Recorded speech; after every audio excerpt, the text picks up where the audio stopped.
कदाचित् कालिन्दी तटविपिन सङ्गीतकरवो मुदा भीरी नारी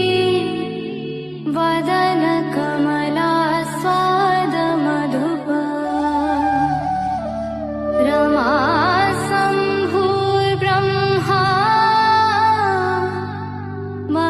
पति गणेशार्चितपदो